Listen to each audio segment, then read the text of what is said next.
차별금지법이 발의되면서 전국에서 이를 반대하는 목소리가 커지고 있습니다. 잠시 후 법안 반대 기자회견이 열리는 현장을 연결해 보겠습니다.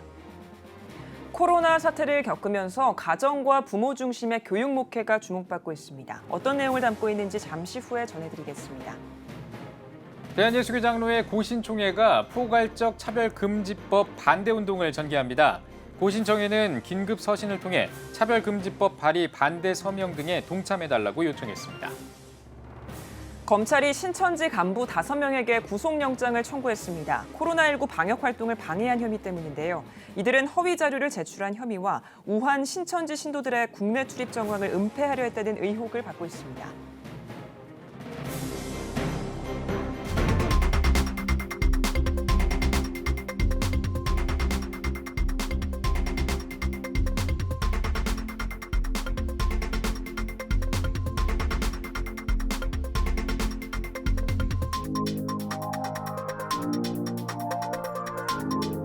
시청자 여러분 안녕하십니까? 7월 8일 CTS 뉴스입니다.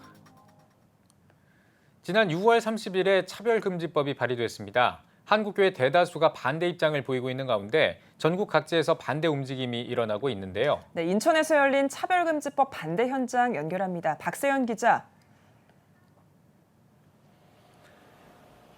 네, 차별금지법 제정 반대 기자회견이 열리고 있는 인천시청 앞에 나와 있습니다. 네, 오전 10시부터 기자회견이 열렸다고 들었습니다. 현장 분위기 어떤가요? 네, 그렇습니다. 오늘 오전부터 차별금지법 제정 반대 기자회견이 열렸는데요. 인천시 기독교총연합회를 비롯해 인천시 조창기도회, 인천시 어머니기도회, 또 다양한 시민단체들이 모여서 차별금지법에 대한 제정 반대 의견을 내놨습니다. 평등을 가장한 역차별 법안이 차별금지법이라는 이유에서인데요. 기자회견에서 단체들은 반대 성명서를 발표하며 이 차별금지법에 대한 반대 입장을 분명히 했습니다. 네. 인천시 기독교총연합회가 함께한 만큼 인천 지역의 기독교계 대표 목소리를 낸 것이 아닌가 이런 생각이 좀 드는데 어떻게 임기총 총회장님을 옆에 모셨습니까?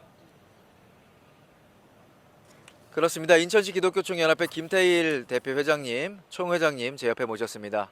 안녕하십니까? 네, 안녕하십니까? 네, 오전부터 차별금지법 반대 기자회견 또 참석을 하셨는데 어떤 입장이신지 우선 궁금합니다. 제가 드리겠습니다. 네. 예. 차별금지법은요, 교회가 반대할 수밖에 없는 그런 악법입니다.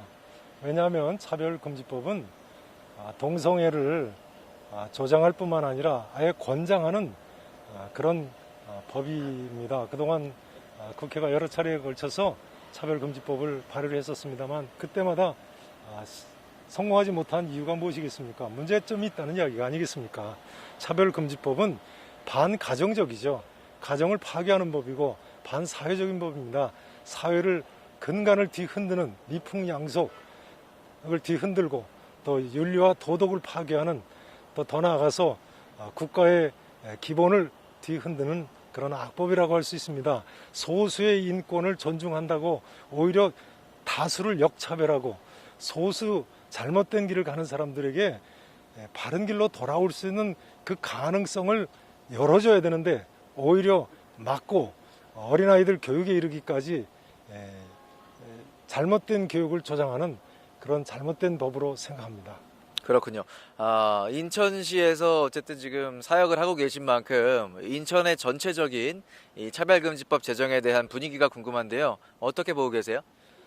네, 현재 인천 시민은 300만인데요. 그중에 기독교인이 100만이고 4천 교회가 있습니다. 우리나라에서 가장 복음화율이 높은 도시 중에 하나인데요.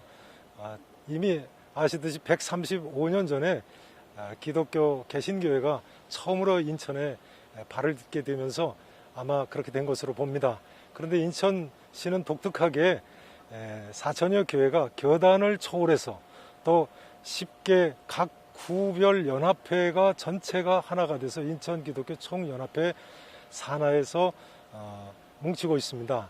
따라서 인천 기독교 총연합회의 차별금지법 반대 의견은 인천 전체 교회, 다 나가서 인천 시민 100만 이상의 시민들의 집합된 의견이라고 할 수 있습니다. 누구든지 성경을 진리라고 받아들이고 성경에서 분명하게 명백하게 동성애를 잘못된 것이라고 가르치기 때문에 이 사실을 받아들이는 사람이라면 반대 안 할 수가 없는 것으로 봅니다. 알겠습니다. 지금 이제 차별금지법이 발의가 된 상황인데요. 이제 인천시 기독교를 대표하시는 입장에 있기 때문에 또 기독교의 대표로서 이 차별금지법 관련된 의원이라든지 여러분들께 하시고 싶은 말씀 있으시다면 한 말씀 부탁드립니다. 네, 국회의원 분들이 항상 강조하듯이 국민의 뜻을 하늘과 같이 받들어야 되는 것이 아니겠습니까? 차별금지법은 교회만이 아니고 사실은 정상적인 그 사회생활과 가정생활을 원하는 일반 국민이라면 그 차별금지법 내용의 잘못된 부분을 알면 알수록 분명히 반대하실 것입니다. 우리가 서구 사회에 미국이나 유럽에 좋은 점을 받아들여야지 잘못된 성문화, 타락한 이 도덕 문화를 받아들여서 되겠습니까? 이미 서구 사회가 차별금지법을 받아들임으로써 얼마나 대혼란에 빠졌는가는 아무도 부인하지 못할 것입니다. 특별히 입법기관 우리 국회의원님들께서는 나라를 생각하시고 정말 가정이 파괴되고 이 사회가 근간이 흔들리고 윤리가 무너지고 또 국가의 뿌리가 흔들리는 이런 악법을 반드시 좀 제지해 주시기를 진심으로 부탁을 드리겠습니다. 네, 총회장님 오늘 말씀 감사드립니다. 네, 감사합니다. 네, 지금까지 차별금지법 제정 반대 집회가 진행된 인천시청 앞에서 보내드렸습니다. 다음 소식입니다. 교회 학교 학생이 줄어들고 코로나19 사태까지 발생하면서 교회마다 다음 세대를 올바로 세우기 위한 방법을 찾느라 고민이 많습니다. 이런 시점에서 교회 교육 시스템을 부모와 가정 중심으로 바꾸는 교육 목회가 대안으로 주목받고 있습니다. 김인혜 기자입니다. 교회 학교와 다음 세대가 위기를 겪는 원인에 대해 전문가는 이렇게 말합니다. 통계 분석을 해보니까 넘버원, 첫 번째 요인이 부모 요인이더라고요. 두 번째 요인이 학업 요인입니다. 학업, 사교육이라든지 성적이라든지 입시라든지. 그래서 이 첫 번째 요인과 두 번째 요인을 합쳐서 설명하면은 부모의 자녀 학업관이 교회 교육을 결정짓는다. 이런 현실에 대한 해법으로 성경 속 신앙교육 모델을 바탕으로 하는 유바디 교육 목회가 제시되고 있습니다. 유니게와 바울이 디모데를 양육했던 것처럼 가정과 교회, 부모와 교사가 하나 돼 다음 세대를 세우는 교육 목회야말로 위기를 극복하는 최선의 대안이 될 수 있다는 겁니다. 유바디 교육 목회의 핵심은 자녀 연령에 맞춘 교구 편성입니다. 기존 교회들이 지역을 중심으로 교구를 만들었다면 이 시스템은 유아기, 초등학생 아동기, 중고등학생 청소년기 등 자녀의 발달 단계에 맞춰 교구를 조직합니다. 자녀 연령에 맞춰 교구를 편성했다고 교육 목회가 저절로 실현되는 것은 아닙니다. 오히려 학원, 사교육, 대학 입시 등으로 세속화가 더 빨라질 수 있습니다. 이를 위해 소그룹 리더가 성경적인 자녀 양육 가치관을 확립하고 교회는 소그룹 리더를 대상으로 정기적으로 부모 교육을 실시해야 합니다. 뿐만 아니라 담임 목사를 비롯해 교육부서 담당자들도 정기적인 모임을 갖고 가정의 신앙교육을 논의하는 것도 중요합니다. 교구야말로 부모들을 세우는 역할을 할 수가 있고 그 부모는 그 가정에서 자녀들을 교육할 수 있는 그러한 주된 역할을 감당을 하기 때문에 목회 전체가 다음 세대 지향적인 그런 목회가 될 수가 있는 거죠. 특별히 유바디 교육 목회는 코로나19 사태로 인해 가정이 재발견되는 현상 속에서 그리고 앞으로 직면하게 될 포스트 코로나 시대에 주목되고 있습니다. 건강한 크리스천 부모를 세워 그들이 가정에서 자녀를 믿음으로 양육하는 것이 진정한 목회적 대안이라는 겁니다. 가정에서의 자녀 교육에 그러한 기능이 회복되면은 저는 건강한 어떤 그 하나님의 원래 디자인대로 뭔가 이렇게 패러다임을 바꿀 수 있는 그런 계기가 될 수가 있고 바로 그 유바디 교육 목회가 바로 그거를 얘기하는 거기 때문에 이 포스트 코로나 시대에 교육은 가정 부모 중심의 교육 목회로 전환될 수 있어야 되지 않겠는가. 유니게 같은 부모, 바울 같은 교사, 디모데 같은 다음 세대를 만들 수 있도록 가정과 교회의 협력이 강조되고 있습니다. CTS 뉴스 김인혜입니다.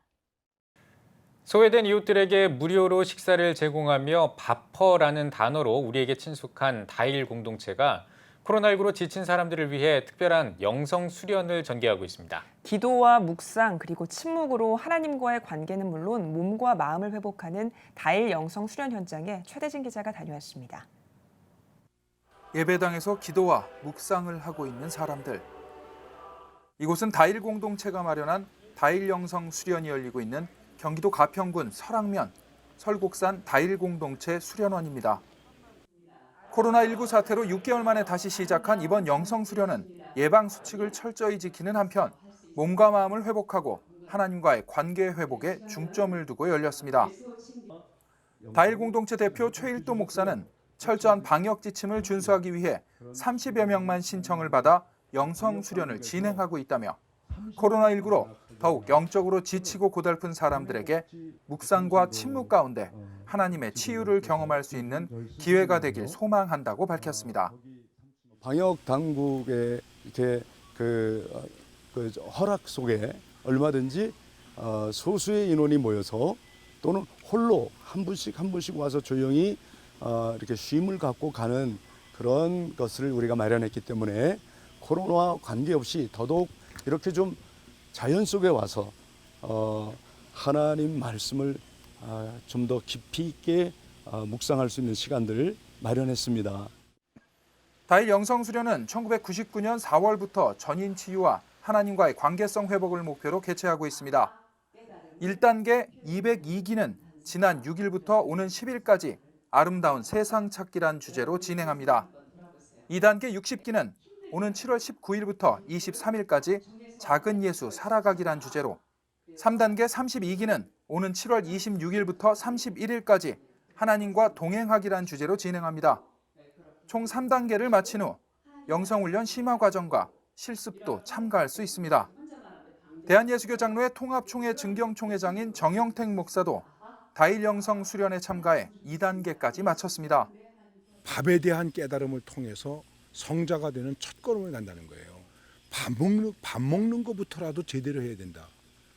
저 충격을 받았습니다. 그 이후로 죄송하지만 밥 먹는 게 달라졌습니다. 그래서 1단계, 2단계를 마쳤고 이제 3단계는 정말 내가 하나님과 함께 동행하는 삶, 70이 넘었는데 이거를 새롭게 하기 위해서 벅찬 마음으로 설레는 마음으로 기다리고 있습니다. 최일도 목사는 향후 8시간 노동, 8시간 기도, 8시간 휴식하는 수도자적인 삶에 대한 비전을 한국교회에 제시하는 한편 좀 더 심화된 영성훈련을 위한 노력을 이어갈 계획이라고 강조했습니다. 다시 공동체적인 삶을 통해서 단순히 와서 기도만 하는 것이 아니라 노동과 기도를 함께하는 그런 공동체 삶을 제공하고 또 더불어 함께 살아가는 훈련들을 해보려고 합니다. CTS 뉴스 최대진입니다. 검찰이 코로나19 방역 활동을 방해한 신천지 간부 5명에게 구속영장을 청구했습니다. 수원지검 형사 6부는 감염병 예방법 위반과 증거인멸 교사, 위계에 의한 공무집행 방해 등의 혐의로 신천지 본부 소속 간부 5명에게 구속영장을 청구했다고 밝혔습니다. 이들은 방역당국에 신도 명단과 집회 장소를 축소해 보고하는 등 허위 자료를 제출한 혐의와 함께 중국 우한 신천지 집단 신도들의 국내 출입 정황을 은폐하려 했다는 의혹을 받고 있는 것으로 알려졌습니다. 한국기독교교회협의회가 팔레스타인의 자유와 평화를 위한 국제서명에 동참해달라고 요청했습니다. 교회협은 정의와 평화의 하나님을 믿는 우리는 이스라엘이 팔레스타인을 탄압하는 것을 묵과할 수 없다고 전했습니다. 또 이스라엘은 팔레스타인 서안 지구의 이스라엘 불법 정착촌과 요르단 벨리 지역을 강제 합병할 것이라고 공언했다며 이는 팔레스타인 주민들의 자유와 존엄, 자치권을 탄압하는 것이며 세계 평화에 도전하는 것이라고 지적했습니다. 이어 팔레스타인과 이스라엘의 평화를 위해 헌신해온 현지 기독교 단체 카이로스 팔레스타인과 함께하는 강제 합병 반대 서명 운동에 동참해달라고 요청했습니다. 대한예수교장로회 고신총회가 포괄적 차별금지법 반대운동을 시작합니다. 고신총회 신수인 총회장은 긴급 서신을 통해 차별금지법 발의 반대 서명에 동참해달라고 요청했습니다. 또 교회에서 동성애 차별금지법 반대 영상을 상영하고 플래카드를 게시해달라고 당부했습니다. 이어 차별금지법 국민의견 수렴일인 7월 15일까지 최대한 많은 반대 의견을 올려 더 이상 진행하지 못하도록 하자며 만약 이 법이 통과한다면 상상할 수 없는 순환이 시작될 것이라고 전했습니다.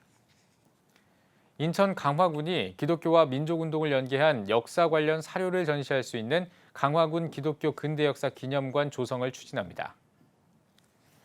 강화군은 64억 원을 투입해 내년 12월 준공을 목표로 지상 2층 규모의 기념관 건립을 추진한다고 밝혔습니다. 기념관은 기독교 초기 선교 역사와 기독교 문화를 비롯해 기독교 인물과 강화군 3.1 민족운동을 소개하는 전시관 등으로 구성될 예정입니다. 강화군은 근대역사 기념관 조성을 통해 기독교를 기념하고 수도권 420만 기독교인이 찾는 성지순례 거점 관광지로 명소화해 지역 경제를 활성화할 방침입니다. 남부 뉴저지 교회가 소프라노 유경화 집사를 초청해 치유와 회복의 크리스천 콘서트 러브 소나타를 개최했습니다. 유튜브로 생중계된 이번 콘서트에서 소프라노 유경화 집사는 바빌론과 여호와는 나의 목자시니 옷자락에서 전해지는 사랑 등의 찬양을 선보이며 찬양을 통해 받은 은혜와 경험에 대해 간증했습니다. 작년에 이어 두 번째로 행사를 주최한 남부 뉴저지 교회는 이번 콘서트를 통해 여러 가지 질병으로 힘들어하는 성도들이 찬양으로 치유되고 회복되는 역사가 일어나길 바란다고 전했습니다. 유관순 열사 순국 100주년 추모 뮤지컬 푸른 하늘이 오는 9월 공연합니다. 뮤지컬 푸른 하늘은 유관순 열사의 이화여고 시절과 아우네 장터 만세운동 등을 보여주며 기독교 신앙에 입각해 독립에 헌신한 여성 항일 독립투사를 그린 작품입니다. 연출을 맡은 극단 사상은 잘 알려지지 않은 수많은 선열의 고귀한 뜻을 대표하는 상징적 의미로 유관순 열사를 주인공으로 한 작품을 제작했다며 우리나라의 역사가 이어지는 한 잊어서는 안 되는 중요한 이야기라고 생각해 첫 발을 디디게 됐다고 전했습니다. 뮤지컬 푸른 하늘은 오는 9월 23일 이화여자고등학교 유관순 기념관에서 개최합니다.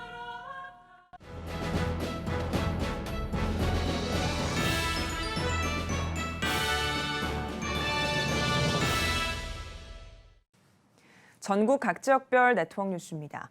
경북 신도청 중앙교회가 성령이여 우리를 회복해 하소서란 주제로 3주간 특별 강좌를 마련하는 등 코로나 회복을 위한 다양한 세미나를 진행했습니다. 200명이 넘는 성도와 지역 주민들이 참석한 가운데 지난 5일 열린 세미나에서 성경적 자녀교육 전문가로 활동하고 있는 황경애 사모가 강사로 나서 이민 생활 중 겪었던 가정의 아픔을 간증하며 올바른 자녀교육을 위한 특강을 진행했습니다. 강의에서 황경애 사모는 부모들은 하나님이 자녀를 키우신다는 믿음을 바탕으로 꾸준히 기도와 선교의 씨앗을 심어야 한다고 강조했습니다.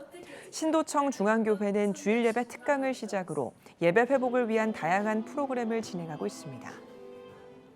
용인시 기독교 총연합회가 주최해 성산수양관에서 35차 용인시 목회자 부부 조찬기도회를 열었습니다.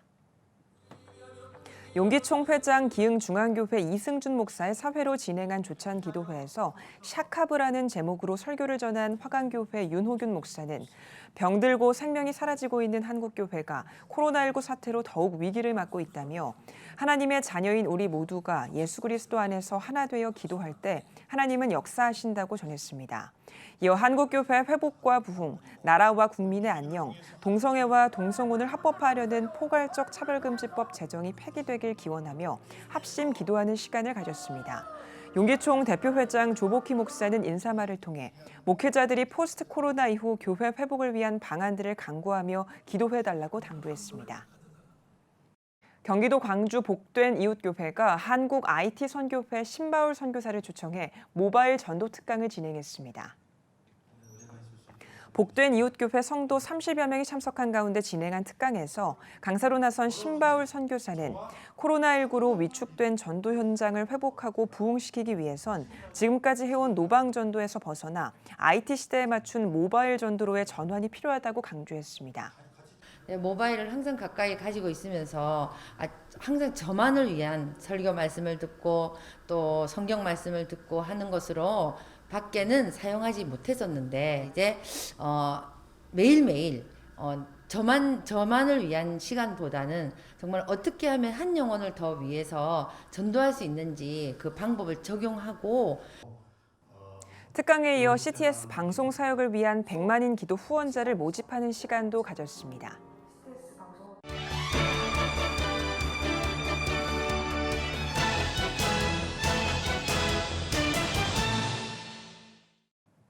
이번 주 문화가 소식은 장민혁 기자가 전해드립니다. 고난의 터널을 지나가는 현대인들에게 희망의 빛을 비춰주는 책, 다윗과 함께 부르는 노래입니다. 저자는 사무엘서와 시편을 중심으로 역경을 극복하는 다윗의 인생을 조명하며 신자들이 배워야 할 자세에 관해 이야기하고 있습니다. 우리의 삶 속에 수많은 고난이 있습니다. 그런데 다윗은 그 많은 고난을 만날 때마다 하나님을 의지하고 하나님을 바라보고 그 고난을 통과했던 것을 볼 수 있어요. 결국은 어려움을 이기고 그가 이스라엘의 왕이 되지 않습니까? 저는 그래서 이 책을 통해서 우리 대한민국에 또 전 세계에 수많은 고난받는 분들이 그들의 삶의 고난을 이기고 살아갈 수 있는 그런 지혜를, 그런 위로를 이 책을 통해서 얻었으면 좋겠다. 그런 생각으로 이 책을 썼습니다. 총 3장으로 구성된 책은 34가지의 주제를 담고 있으며 하나님 마음에 합한 기준, 우리가 기억해야 할 중요한 가치, 다윗이 고백하는 하나님에 관해 이야기하고 있습니다.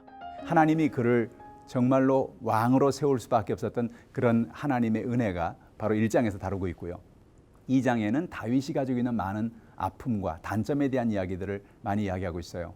그런 것을 통해서 우리가 어떻게 하면 상한 마음이 치유되고 우리의 삶의 연약함에서 자유할 수 있을 것인가에 대한 이야기를 2장에서 다뤘고요. 3장에 가서는 다윗이 이해하고 있는 하나님에 대한 부분입니다. 그런 하나님에 대한 속성들을 이야기하면서 다윗이 하나님을 이렇게 알고 있었기 때문에 어떤 어려움이 다가와도 하나님을 의지하고 살 수 있었구나 하는 것을 깨닫게 되는 거죠. CTS 빛으로 소금으로의 원고를 바탕으로 쓰인 본 저서의 내용을 저자는 책과 영상, 온라인 집회에 병행 활용하며 코로나19로 인해 예배가 어려워진 요즘 공동체 미디어 묵상을 통해 개인 영성 증진에 도움을 주고자 합니다. 많은 분들에게 다윗의 영성을 나누었으면 좋겠다. 그런 생각을 가지고 책을 썼어요. 특별히 7월 8일 저녁 8시부터 7월 10일 금요일 저녁 8시까지 3회에 걸쳐서 저희가 다윗의 영성학교를 온라인으로 개설하게 됐습니다. 그래서 여러분들이 유튜브에 들어가셔서 저희 교회 채널을 발견할 수 있으시고요. 그래서 다윗의 영성학교를 같이 공부하시면 참 좋겠다. 그런 생각을 합니다. 또 그뿐만이 아니라 새벽 예배라든지 또 소그룹 모임이라든지 그런 곳에서 성경을 묵상하고 오늘 제가 이 책에서 나누었던 이야기들을 같이 나누시면서 우리의 삶에 있는 모든 상한 마음들이 치유되고 또 우리의 삶이 회복될 수 있는 그런 계기가 됐으면 좋겠다. 그런 생각을 가지고 이 책을 기록하게 되었습니다. CTS 뉴스 장민혁입니다.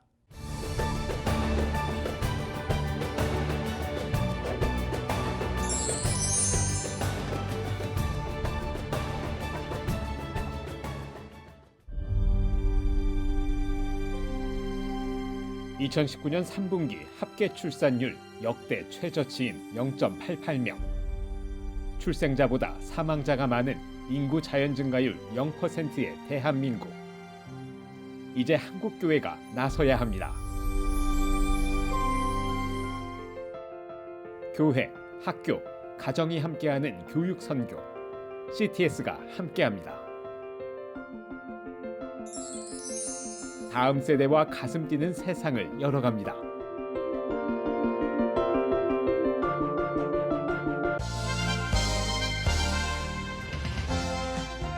여러분은 지금 CTS 뉴스를 시청하고 계십니다. 얼마 전에 충격적인 아동학대 사건이 연이어 발생하면서 우리 사회에 충격을 주었습니다. 지금 이 순간에도 보이지 않는 곳에서 고통받는 아이들이 있을 수 있다는 사실을 잊지 말아야 할 텐데요. 네, 오늘 뉴스 더보기 시간에는 잇따른 아동학대 속 한국교회 역할에 관한 이야기 나누겠습니다. 서울신학대학교 보육학과 황옥경 교수 스튜디오에 나오셨습니다. 교수님 안녕하십니까? 네, 안녕하세요. 예, 네. 반갑습니다. 네. 자, 앞서 말씀드린 것처럼 최근 아동학대 때문에 또 뉴스가 나오기도 했는데 참 네. 안타까운 소식이었던 것 같습니다. 네, 그렇습니다. 이 보도 내용 때문에 많은 국민들이 또 분노도 하고 또 네. 마음 아파하기도 했는데 먼저 현재 보고된 우리 사회 아동학대 현황이랄까요? 이런 것 좀 짚어주시면 좋겠습니다. 네. 최근에 끔찍한 사건들 때문에 많은 분들이 놀라고 계시죠. 예.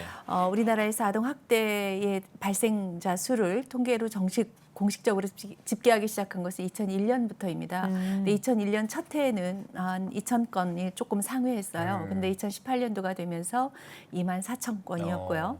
그리고 2019년 통계는 3만 건을 넘는 것으로 그렇게 집계되어 있습니다. 네. 그래서 통계적인 수치는 숫자적인 의미로는 점점 증가하고 있는 것으로 볼 수 있겠죠. 그렇군요. 네. 예.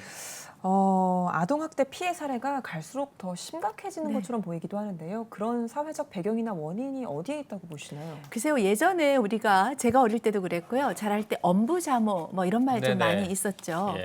그래서 많은 분들이 자녀를 키울 때 좀 엄하게 키워야 한다 이런 개념을 가지고 있으셨을 텐데요. 그 예. 엄하게 키우는 양육, 훈육의 방식이 오늘날에 와서는 그게 학대의 가능성을 가지고 내포해 있는 아주 부적절한 양육이었던 것입니다. 네. 그렇다 보니까 근래에 이제 제도도 생기고 하니까 아동학대 발견율이 좀 높아지고 있는 그런 네. 상황이라고 볼 수 있고요. 그리고 이제 최근에 몇 가지 요인들을 좀 더 들어보면 과거에 비해서 확대 가족도 안 되고 그리고 혼자 돼서 아이를 양육하는 경우들도 있고요. 경제적 위기도 있고 그리고 정신 건강상의 문제도 있고 여러 가지 요인들이 아동학대를 유발하는 요인으로 그렇게 알려져 있습니다. 네, 알겠습니다.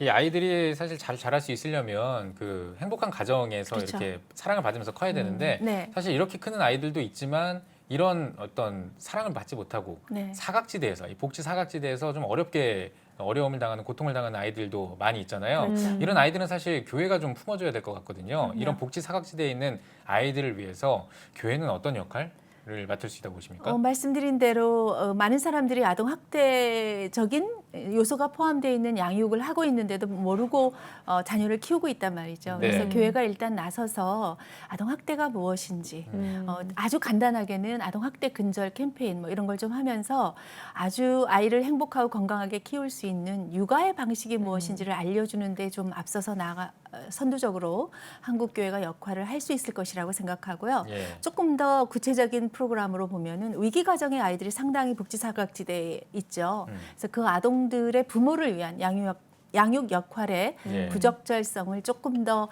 향상시킬 수 있는 그 지원, 개별적 지원이 필요합니다. 네. 그래서 교회가 그런 서비스 프로그램에 좀 나서주면 좋겠다는 생각을 합니다. 네. 자, 앞서서 말씀해 주셨던 것처럼 그 엄부자모라는 네. 그 말 아래 네. 이제 그 약간 학대의 그 가능성이 있다라고 그렇죠. 말씀을 해주셨는데 사실 저희 때만 해도 저 네. 어렸을 때만 해도 사실은 그 매를 사랑의 매라고 해서 이제 맞고 네. 자랐거든요. 네. 근데 이제 제가 얼마 전에 개인적으로 이제 아이를 낳았는데 네. 앞으로 어떻게 이제 그 아이를 훈육해야 될지 고민이 많습니다. 왜냐하면 이제 그 매 되는 것도 안 되고 네. 근데 또 잘못했을 때는 또 그게 안 된다고 제재를 또 가해야 되지 않습니까? 그렇죠. 어떻게 하면 좀 바람직한 방향으로 이 아이가 그걸 하면 안 된다라고 좀 이야기를 해줄 수 있을까요? 항상 고민입니다. 저는. 네, 저희가 참 잘못된 신념을 가지고 있었던 것이 사랑하는데 어떻게 매를 드나요? 예. 연인 간의 관계에서도 예를 들면 사랑하는데 매를 들지 않지 않습니까? 예, 예. 그것도 데이트 폭력이라고 하는데 아이들을 가르친다는 의미로 사랑과 매를 혼합시킨 네네. 그런 육아를 가지고 있었죠. 그래서 앵커 선생님께서는 자녀를 출산하셨다고 하니까 매라는 개념을 머릿속에서 좀 지워주셔야 할 것 같고요. 예, 예. 사랑하는 방식을 배워야 할 것 같아요. 이제 사랑이 기저에 깔리는 건 굉장히 중요합니다. 온정적으로 대하고 네. 아이를 존중하고 이런 태도를 갖는데요. 사랑의 방식인데 아주 좋은 것은 아동의 생각을 들어보고 얘가 무슨 필요가 있는지, 왜 짜증을 내는지, 왜 화를 내는지, 왜 고집을 피우는지 예. 분명히 그런 이유들이 있거든요. 그것을 좀 살펴보는 부모의 민감성이 좀 필요하죠. 먼저 들어라 아이의 그렇죠. 말을. 예. 네, 그래야 내가 나도 사람이구나 이걸 예. 느끼죠. 나도 생각이 있는데 네. 이런 말할 수 있는 기회를 주는 게 아주 중요합니다. 그러니까 네. 저는 이제 그럴 때가 참 고민인 게 예를 네. 들면 그 식당에 갔거나 이럴 때는 네. 그럴 때 이제 그런 행동들을 제재해야 되는데 네. 그럴 때 어떻게 좀 효과적으로 좀 그러니까 매를 들지 않고 예. 폭언을 하지 않고 할 수 있는 방법이 네, 있다면 식당에서도 그렇고, 예, 예. 죄송해요. 식당에서도 그렇고, 예. 슈퍼에서도 뭐 부모님들이 화나면 너 놓고 집에 갈 거야. 뭐 이렇게 쉽게 하잖아요. 그런 얘기들도 하죠. 예. 근데 우리가 아이들을 쉽게 혼낸다는 개념으로 행동을 멈추게 할 수 있다고 생각하는데요. 그렇지 않고요. 아동의 능력을 일단 믿어보시고요. 왜 식당에서 돌아다니면 안 되는지를 아이를 손을 잡고요. 네. 낮게 그리고 약간 자유로운 마음으로 그리고 간단하게 네. 가만히 앉아 있을 수 있어야 하는 상황임을 설명하면 아주 어린 아이들도 잘 이해합니다. 그렇군요. 그것이 저희들이 말하는 긍정적 훈육 방법이에요. 알겠습니다. 그래서 체벌은 절대 안 되고 화를 내거나 큰 소리도 안 되고 긍정적으로 상황을 이해할 수 있는 방법들을 아주 간단하게 그러나 따뜻한 어조로 그리고 좀 엄격하게. 엄격하다는 예. 게 화를 내는 건 아닙니다. 네. 그렇게 하면 아이들 이해합니다. 네, 감사합니다. 알겠습니다. 네.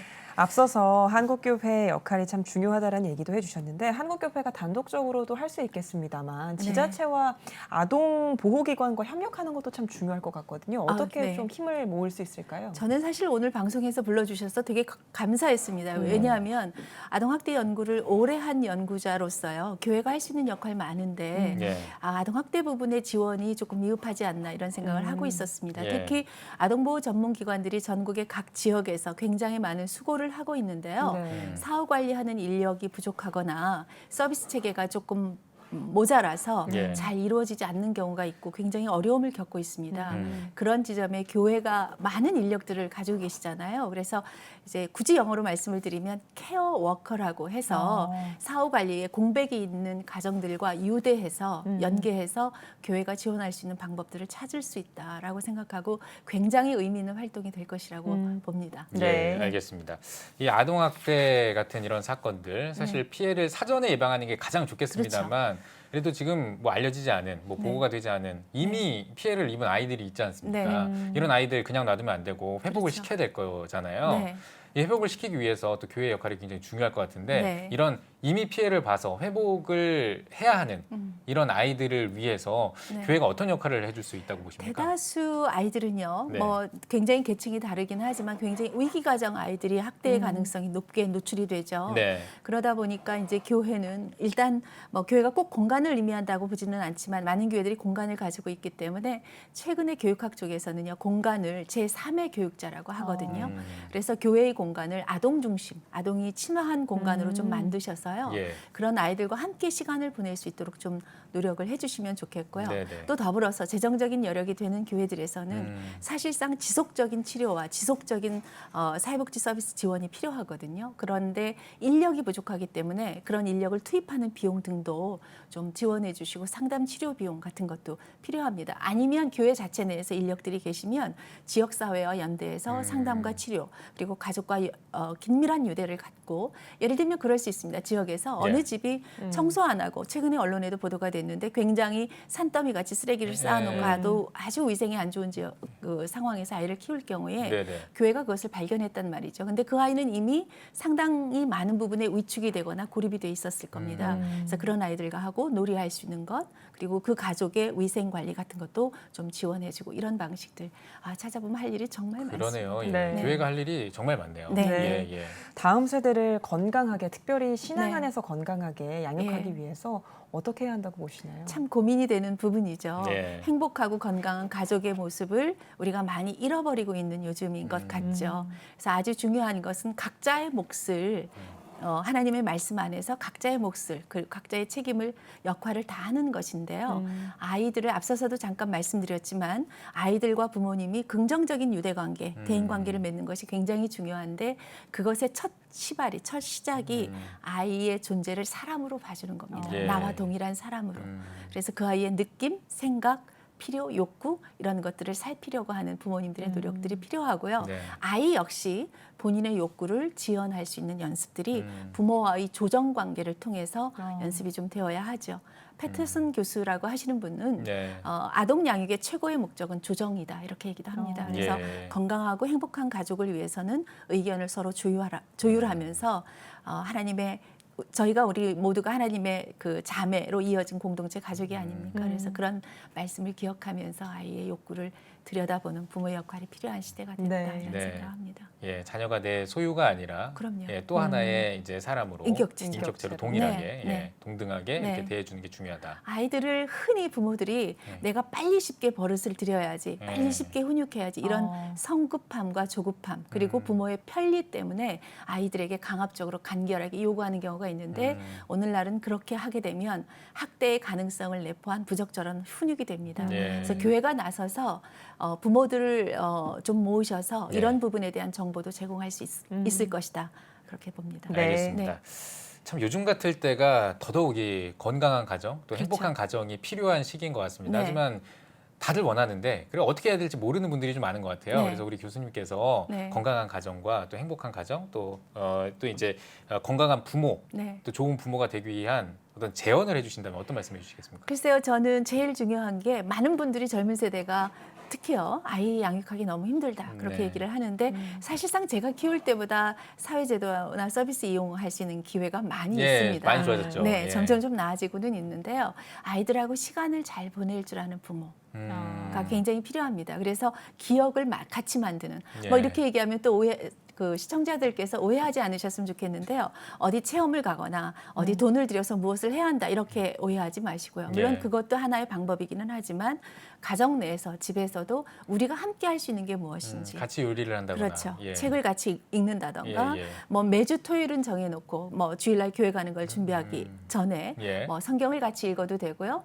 그와 관련된 영화를 우리 가족은 시네마 타임을 토요일날 저녁에 뭐 성경적인 시네마 타임을 갖겠다 이렇게 아이가 태어나는 순간부터 이렇게 가족 문화, 양육 문화를 형성하면 누가 부러워할 수 있는 누구도 부러워할 수 있는 가족이 될 수 있겠죠. 그렇겠네요. 네. 말씀해주신 교수님의 조언을 바탕으로 우리 가정이 모두 하나의 작은 천국이 됐으면 좋겠다 이런 생각도 들었는데요.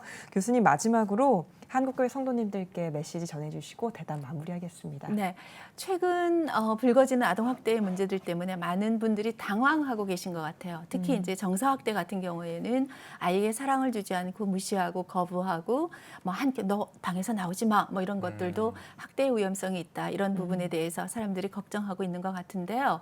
이 방송을 시청하고 계신 많은 분들께서는 아이들하고 상호작용할 수 있는 나의 역량을 좀 발휘하자. 그리고 안 된다라는 말보다 먼저 내가 어떻게 무엇을 말해줄지를 먼저 고민하는 그런 양육 방식을 먼저 생각하시는 게 필요하고요. 안 된다는 부정적 표현보다는 긍정적으로 말을 바꿔서 뛰지 마보다는 조용히 걷자 이렇게 don't가 아니고 do로 바꿔주는 표현들도 굉장히 필요합니다. 네. 알겠습니다. 네, 오늘 뉴스 더보기 시간에는 서울신학대학교 보육학과 황옥경 교수와 함께 이야기 나눠봤습니다. 교수님 개인적으로도 많이 배웠습니다. 고맙습니다. 고맙습니다. 네, 고맙습니다. 예.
내일은 전국에 가끔 구름이 많겠습니다.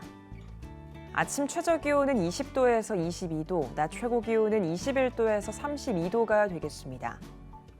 주간 날씨 해봅니다. 10일은 남부지방과 제주도에서 비가 시작돼 전국으로 확대되겠고 11일까지 이어지겠습니다. 13에서 15일은 전국에 비가 오겠습니다.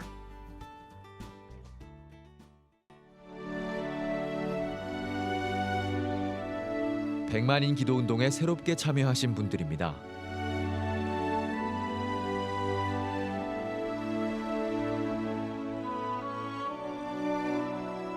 100만인 기도 운동을 통해 보내주신 후원금은 국내는 물론 전 세계를 향한 CTS의 영상 선교 사역을 위해 소중하게 쓰이고 있습니다.